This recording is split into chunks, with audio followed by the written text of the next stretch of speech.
guys, and welcome to Top Tier Info on Whatever. If you're new to this channel, thank you for tuning in. Today, we'll be speaking on husbandry practices.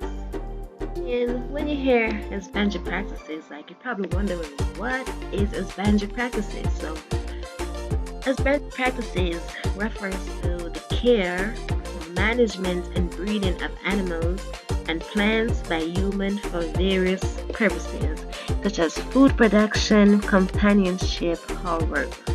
So, if you've ever been on a farm or been to a veterinary clinic where they're administering medication to the animals, or they're grooming the animals, or even feeding the animals, all those things are advanced practices because they're caring for the animals, ensuring that the animals, are being taken care of. So when we speak of types of husbandry practices, you want to look into, let's speak of types of husbandry practices. You just want to look into breeding, care, and management, such as, for example, let me give you a prime example.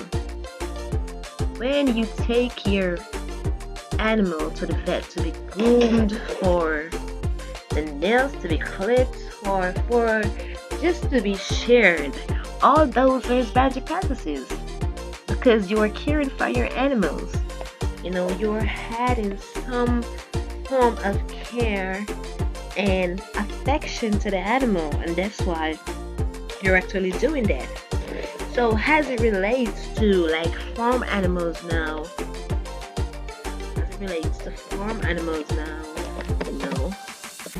it'll be feeding the animal, vaccinating the animal,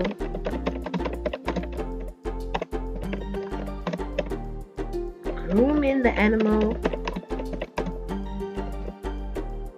Yeah, it's just ensuring that the animal is just in a comfortable state. And as an animal scientist myself, I've done many husbandry practices where I've carried out activities on animals just to improve their well-being. So it's all about improving their well-being. So tail docking in pigs. Tail docking in pigs is an husbandry practice, like dehorning in goats, in goat kids and cow calves. Those are husbandry practices, like shaving the hoof of the animals, and all those things are just husbandry practices in animals. But when you look at husbandry practices in crops, it's a little different because crops are different from animals, and anyone who have an understanding will know that crops are way different than animals, even though they both grow. But crop husbandry is different from animal husbandry because crop husbandry involves the cultivation, care, and management of crops for food, fiber, or other uses. So examples of husbandry practices in crops would be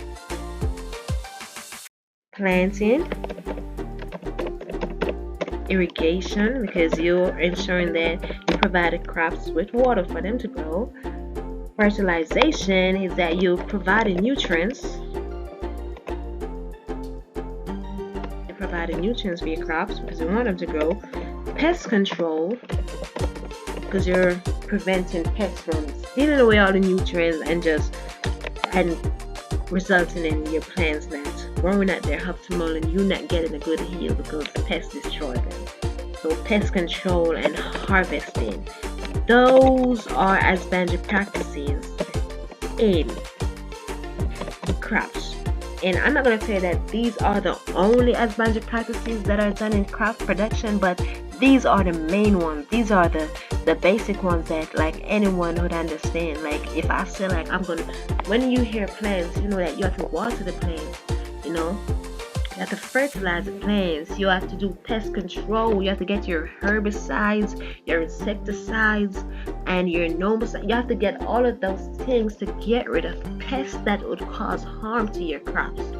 So these are the main husbandry practices that you, as a regular person who don't really practice, you don't study this discipline, you don't study the discipline of agriculture to know husbandry practices and animals and the husbandry practices and crops. And these are the main things that you would know.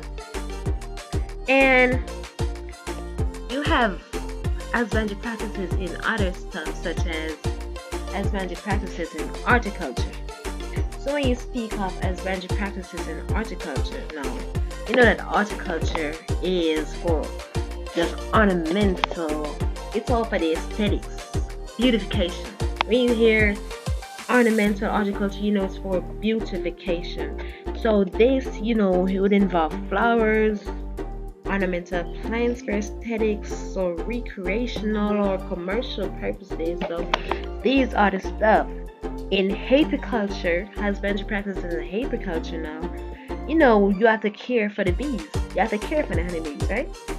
So you have to aid them in pollination service, and you know you can get like the beeswax, the royal jelly, it's just all of those stuff. You also have husbandry practices in silviculture. You know that silviculture is the cultivation and care of forestry, forests, and timber for timber production. So you know that you have to do things to prevent the forest from deforestation. So if you remove a tree, you need to replant it. You need to plant back another tree to prevent deforestation. So all these are husbandry practices, and these husbandry practices are essential for sustainable and efficient agricultural and environment management. And we've come to the end of this video. If there's anything else you'd want to learn, anything else you want to know, you know, you can just leave a comment in the comment section, just telling me of what you want to learn, and I'll just do a video on it. Anything agriculture related, anything animal related, you can ask a question and I will be able to at least give you some lessons in it, or just give you some brief knowledge for you to be able to understand it better. So you can just leave a comment in the comment section and I'll just get back to you. Don't forget to comment, don't forget to leave a like, don't forget to share this video, and please subscribe to this channel for more top tier info on whatever. This page is going to be a page where I post top tier info on anything, whatever you need some knowledge on, just post it in the comment section and I'll get it done. Thank you for watching. Until I see you next time, be safe out there, and remember to put God first in whatever you do. Put God first in whatever you do.